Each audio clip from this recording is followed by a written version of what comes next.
Ok, pues el mecanismo que vamos a analizar en esta ocasión es el que llamamos, es un mecanismo de 5 barras. Por primera vez vamos a analizar un mecanismo de más de 4 barras, pero no es un mecanismo cualquiera de 5 barras. Ahorita voy a explicar. Aquí tengo el dibujo, hice un pequeño dibujo en GeoGebra. Este es un mecanismo de 5 barras, y ahí está, ¿no?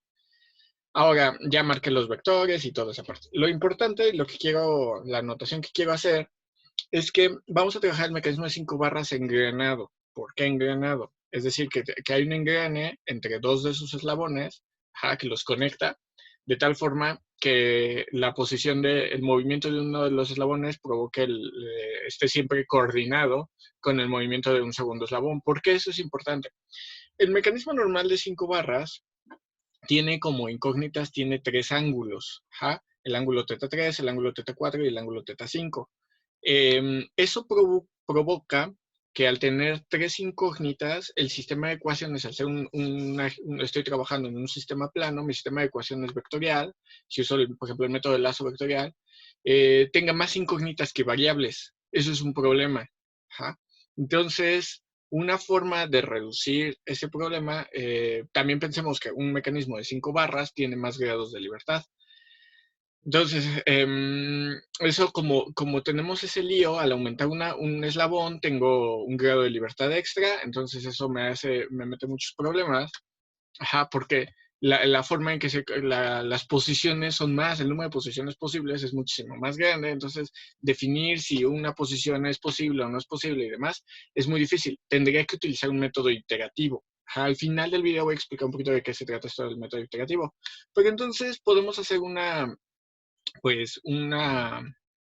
pequeño arreglito, poniendo dos engranes que estén conectando. Por ejemplo, aquí estoy conectando el eslabón de salida y el eslabón de entrada mediante dos engranes, y estos dos engranes hacen que el movimiento de estos dos esté coordinado, ¿sí?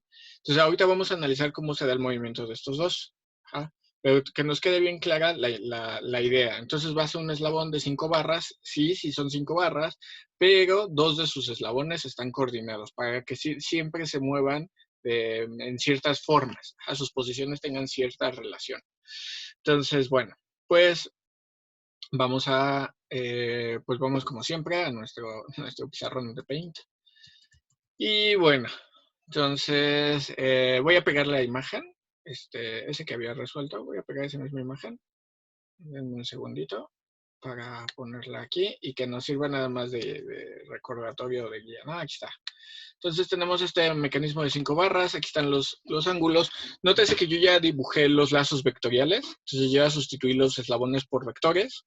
Hay un vector que va del origen a el vector R2, el vector R3, el vector R4, el vector R5 y el vector R1. Como ustedes observarán nuevamente, la configuración de los vectores me permite llevar los ángulos, llevar información de los ángulos de tal forma que siempre se midan de manera positiva desde el eje de las X, o cualquier paralela al eje de las X. Entonces, los vectores se están concentrando en el punto B. Por ejemplo, si aquí el vector R3 estuviera al revés, pues su ángulo estaría como más largo, como el que hice para el manivela invertida. Entonces, bueno, siempre ustedes chequen cuál es la configuración que les conviene más, que les gusta más, o que les aporta más información. Sí, se puede resolver de cualquier forma, pero bueno, algunas posiciones tienen más información que otras, algunos lazos vectoriales. Lo que puedo observar es que tanto el vector R2 y R3 caen en el punto B, y el vector R1, R5 y R4 también caen en el punto B al sumarlos. Entonces eso quiere decir que R2 más R3 menos R4 menos R5 menos R1 debe ser igual con 0. Entonces ya puedo establecer mi ecuación para mi lazo vectorial. ¿Estamos de acuerdo? Entonces vamos a establecerla. La suma de mis vectores tiene que quedar de esta forma. Entonces el vector R2 más R3 menos R4 menos R5 menos R1. ¿Ok? Entonces ahora los voy a escribir nuevamente en términos de la identidad de Euler. La identidad de Euler me permite escribirlos de esta forma. ¿Sí? Recuerden, lo que está sucediendo es que estoy intercambiándolos de tal forma que todos los vectores son un número complejo. Su magnitud es la longitud de cada eslabón. Su componente en Y es la parte imaginaria, su componente en X es la parte real. Entonces son un número complejo que puede ser escrito como A por I del ángulo, ¿no? Entonces, esta notación la usan mucho también para fasores en electrónica y en máquinas eléctricas y todo eso, pero es muy práctica y tiene muchas ventajas para un montón de cosas. Pero entonces, bueno, necesito establecer la relación que va a aparecer entre, si nosotros vemos aquí, nosotros tenemos una ecuación con con teta 3, teta 4 y teta 5 como incógnitas. Tengo 3 incógnitas para una ecuación. Ahora, esta ecuación se va a romper en 2 ecuaciones, una parte real y una parte imaginaria. Pero aún así, 2 ecuaciones con 3 incógnitas no se puede resolver. ¿Ja? Entonces vamos a tener que establecer una cierta relación entre mis ángulos. Ajá, y justo para eso voy a aprovechar la idea de los engranes. Si los engranes son iguales, o más bien, si estos dos no necesariamente iguales, pero lo que sí tienen que tener estos dos engranes para poder trabajar juntos es el mismo paso. Y eso quiere decir que el segmento de arco que se desplaza este engrane en un cierto tiempo, tiene que ser igual al segmento de arco que se desplaza este engrane en el mismo tiempo. Ajá. Entonces, yo puedo decir que sus segmentos de arco tienen que ser iguales. ¿Sí? Pero ¿cómo determino un segmento de arco? Un segmento de arco, lo deben de recordar, es el radio de cada uno de nuestros engranes por el ángulo que recorrió en ese espacio de tiempo. ¿Ja? Entonces puedo establecer esa relación donde yo voy a tener, pues que estas cosas van a ser el radio de cada engrane por el ángulo. ¿Ja? Ahora, de aquí, por ejemplo, ¿quién es el que desconozco? Yo desconozco teta 5, pero sí conozco teta 2, entonces puedo despejar teta 5, ¿sí? Y puedo dejarlo en términos de teta 2, algo así, donde ya me aparece la relación de radios. Esta relación de radios ya saben que se utiliza demasiado, o no demasiado, pero se utiliza mucho cuando trabajamos con engranes. Entonces vamos a trabajar con esta relación de radios. Y esta es una relación de radios fija. Ajá. Entonces yo sé que el radio del engrane R2 y el ángulo del engrane R5 va a ser fijo, pues estoy usando engranes y no levas. Si fueran levas, pues esta sería una relación más interesante. Pero bueno, vamos a decir que es una relación fija, entonces le vamos a llamar lambda. Para que cada vez que ustedes vean la letra lambda en el problema, pues quiere decir que es la relación de engranes. Entonces, teta 5 va a ser igual a teta 2 por una relación de radios. Pero hay otro detalle.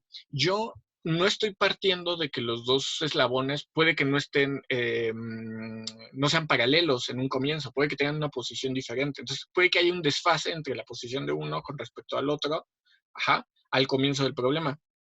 Entonces ese desfase lo tengo que incluir, ajá, lo vamos a llamar phi. Phi es el desfase que hay entre la posición del eslabón de salida con respecto a la posición del eslabón de entrada. Ajá. Este phi es un valor conocido porque eso parte de cómo arrancaste, en el momento que arrancaste, cómo estaban. Ajá. Entonces, eso es un ángulo que este phi se va a conservar porque es un desfase que va a estar siempre existiendo entre los dos. Y parte de una idea muy simple, estos dos eslabones, pues sí, están conectados por engranes, pero no necesariamente son paralelos. Si fueran paralelos, entonces phi es 0. ¿Estamos de acuerdo? Pero bueno, ok, ya tenemos esa información. Ahora, ¿qué sigue? Bueno, pues sigue descomponer mi ecuación y aplicando la identidad de Euler, ajá, me va a quedar ya sea en la parte real con coseno, la parte imaginaria con seno, y para que la suma me dé 0, quiere decir que la parte real debe ser 0 y la parte imaginaria tiene que ser 0, porque entre ellas no se pueden cancelar. Entonces todos los reales deben de ser 0 y la suma de todos los reales debe dar 0 y la suma de todos los imaginarios debe dar 0. Entonces eso me establece dos ecuaciones, ajá, que podemos escribir de esta forma. Aquí están nuestras dos ecuaciones. Ajá, si se fijan, ya intercambié el que correspondería con teta 5, ya lo intercambié por esta relación de ángulos. ¿Sí? Recuerden, lambda, teta 2 y phi son ángulos conocidos, entonces técnicamente teta 5 es un ángulo conocido. Entonces, de aquí, ¿a quiénes desconozco? Desconozco a teta 3 y desconozco a teta 4. Esos son los ángulos que yo no conozco. Entonces, lo que me conviene, pues lo que puedo observar es que tengo una ecuación, más bien tengo dos ecuaciones con dos incógnitas. Eso sí se puede resolver. Va a estar larga, pero se puede resolver. ¿Ja? Entonces, voy a utilizar el método voy a despejar una de las variables, me voy a deshacer de una y me voy a quedar con una sola ecuación, con una sola incógnita, ¿no? Entonces, en este caso, la elegida, voy a despejar teta 3 y cuando lo que está relacionado, voy a despejar estos términos que están relacionados con teta 3 y voy a dejar todo en términos de lo que esté con teta 4. Ajá. ¿Por qué? Porque de esa forma me voy a deshacer en algún momento de teta 3. ¿Ok? Entonces, aquí vamos. Si yo despejo de las dos teta 3, me va a quedar de esta. La voy a poner aquí abajo porque ahorita voy a borrar esto. Entonces, me va a quedar esta ecuación. Ajá, estoy despejando teta 3 de esta. ¿Sí? Y ahora lo que podemos observar es que esta ecuación, así como está, no se pueden cancelar términos. ¿Ja? Todos, los de arriba están todos, la parte real, pues todos son con cosenos, la parte imaginaria todos son senos. Lo que sí puedo observar es que si yo elevo al cuadrado ambas ecuaciones y las sumo, va a pasar algo muy curioso. Del lado derecho, perdón, del lado izquierdo de las ecuaciones, estos dos términos, pues me va a quedar b cuadrada coseno cuadrado, y aquí me va a quedar b cuadrada con seno cuadrado. Entonces, cuando yo la sume, la b cuadrada va a ser un factor común, y me va a quedar coseno cuadrado más seno cuadrado. Por identidad trigonométrica, yo sé que coseno cuadrado más seno cuadrado es 1, y entonces esta cosa me voy a deshacer del ángulo teta 3. Entonces, tengo que hacer eso, o es lo aconsejable. Voy a elevar las dos ecuaciones al cuadrado y las voy a sumar. Pero como voy a necesitar mucho espacio, voy a borrar estas ecuaciones de aquí. ¿Sí? Y ustedes pueden pausar el video en el momento que quieran para si quieren escribir las ecuaciones o quieren verlas con más detalle. Y aquí está. Vaya ecuación que me dio. Entonces, lo que observamos las elevé al cuadrado. Aquí están elevadas al cuadrado. Si se fijan lo que les comentaba, y la sumé, lo que les comentaba, lo que me queda con b cuadrada y b cuadrada con seno y seno. Y de este lado, pues primero están los primeros tres renglones, son de elevar la parte real al cuadrado, y los siguientes tres renglones son de elevar la segunda parte, la parte del seno, al cuadrado. Entonces voy a agrupar términos, nada más que, ¿cómo voy a agrupar términos? Bueno, de hecho, el que haya colocado la ecuación así tiene su razón de ser.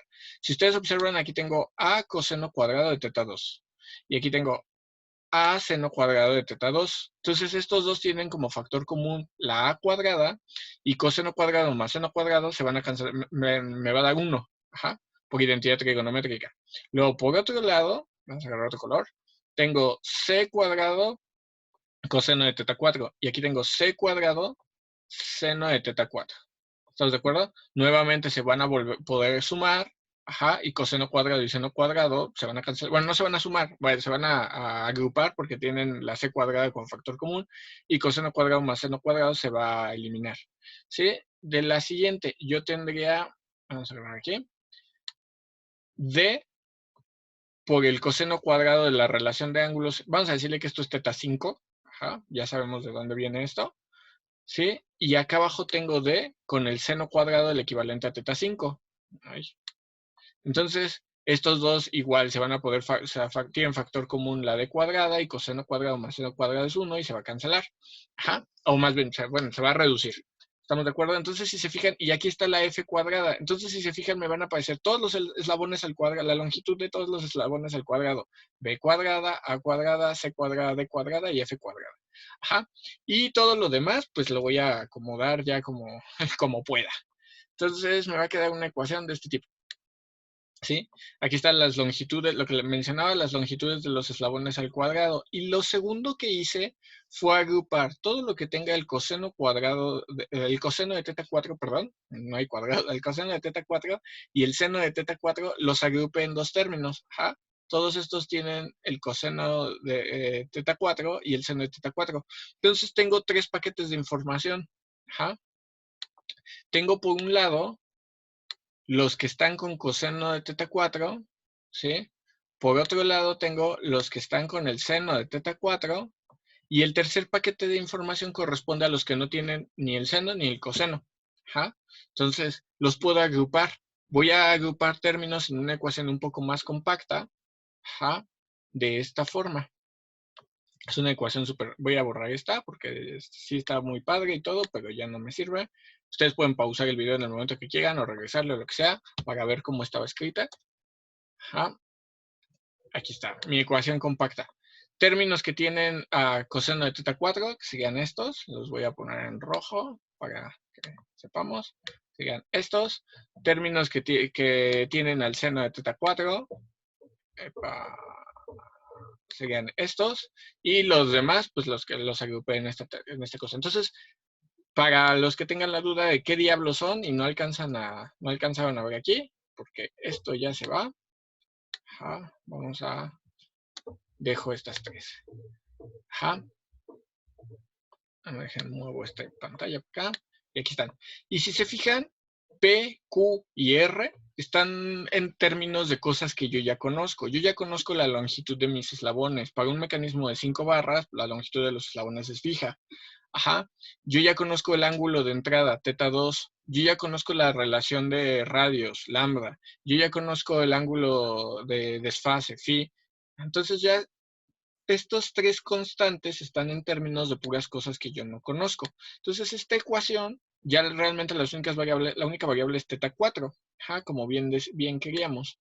Esto lo voy a borrar. Entonces, podría resolver esta ecuación, nada más que hay un problema. Aquí tengo el coseno y aquí tengo el seno. Esos dos no pueden interactuar como tal.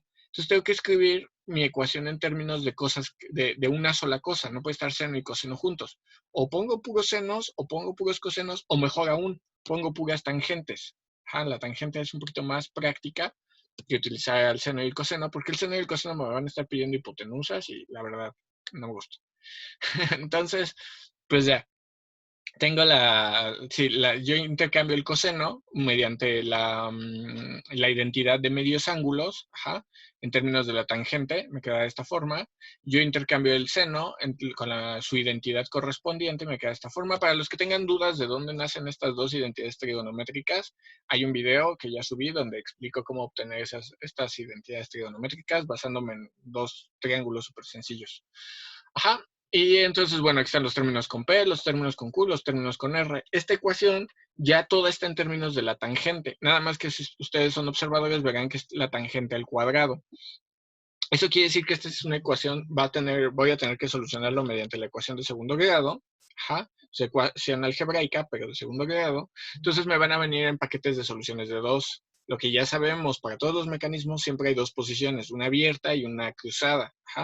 Entonces, en algún momento voy a tener que resolver esa ecuación de segundo grado. Entonces, lo primero que tengo que hacer, pues ya puedo proceder a resolverla, es multiplicar todo por 1 más la tangente cuadrada. De esa forma me deshago de los denominadores. Ya estos pasos creo que son bastante sencillos.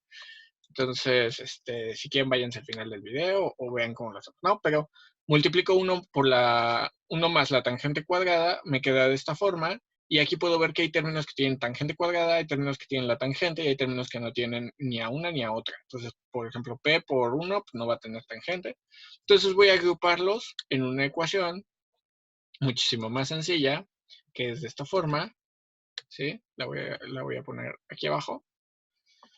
Donde ustedes preguntarán, bueno, pero ¿quién es S, T y U? S, T y U son los que están agrupando términos. En realidad son tres constantes que dependen de mis constantes P, Q y R, de esta forma.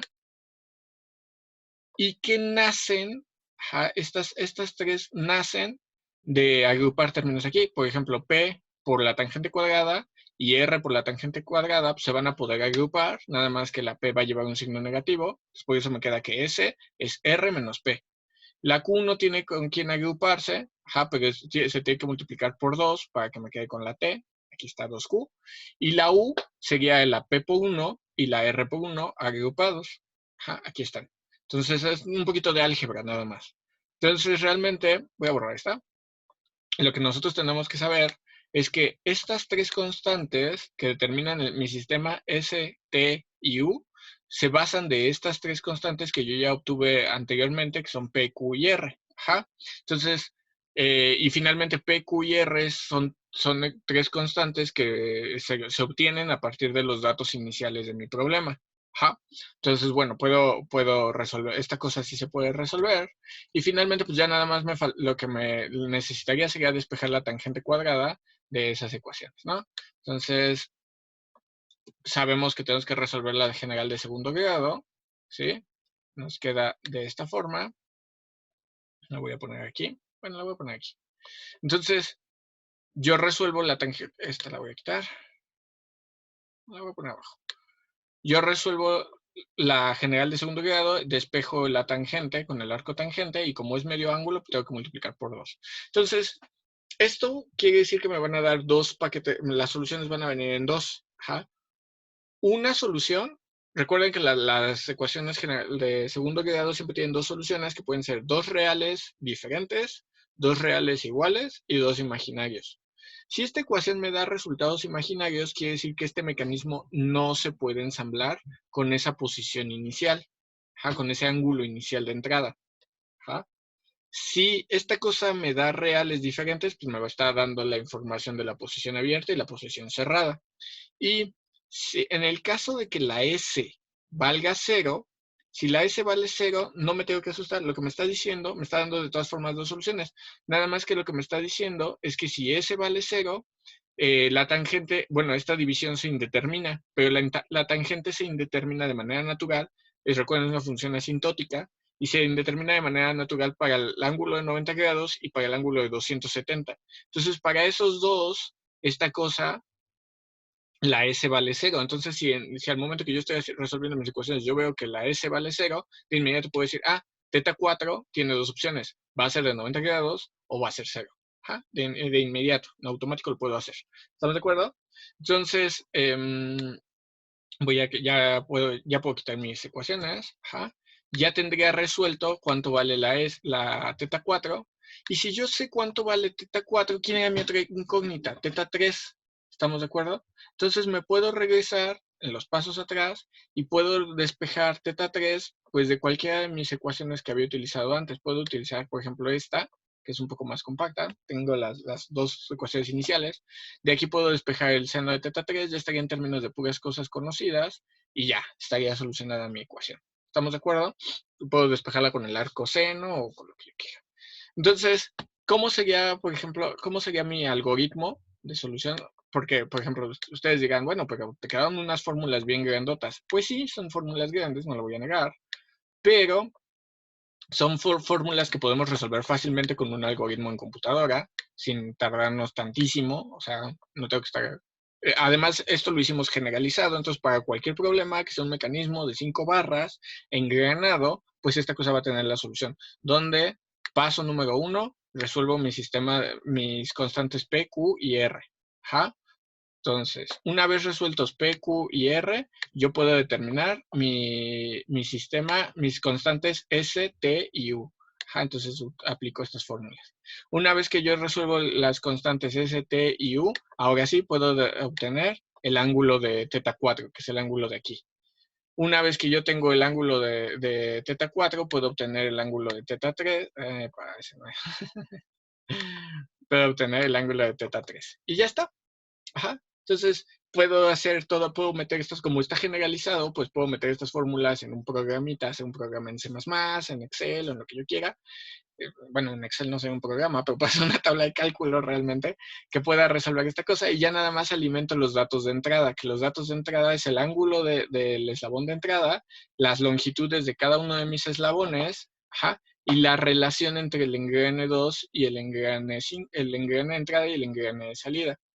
En el caso de que no sea engranado, yo tendría que hacer lo que llamamos una solución iterativa, y eso no garantiza que se pueda hacer. ¿Qué sería una solución iterativa? Yo propongo un ángulo θ 5, le doy un valor arbitrario, checo mis ecuaciones, si se cumplen, pues ya está. Si no se cumplen, yo cambio mi ángulo θ 5, le incremento un valor y vuelvo a checar todo, vuelvo a iterar todas mis ecuaciones. Si no se cumplen, vuelvo a cambio el valor de θ 5. Así tendría que estar haciendo iteraciones hasta que se cumpla mi valor. Obviamente le tengo que dar un aproximado porque pues, puede que no sé, si el ángulo de θ 5 es 18.001 y pues, mis cálculos tienen mucha precisión, pues va a darme un error siempre, ¿no? O sea, atinarle al punto 001, pues está cañón. Pero se puede hacer hay métodos iterativos, o sea, yo estoy iterando, y como son ecuaciones algebraicas, son relativamente rápidas de resolver. Entonces, bueno, así podemos trabajar con un mecanismo de 5 barras y lo que les decía, es más fácil, pues es directo, si son engranados. Los engranes me van a reducir un grado de libertad, pero me van a dar va a ser soluble esta cosa. ¿Sale? Entonces, bueno, espero que haya quedado más o menos claro y que haya quedado más o menos fácil. Eso es todo. Cuídense mucho y nos vemos.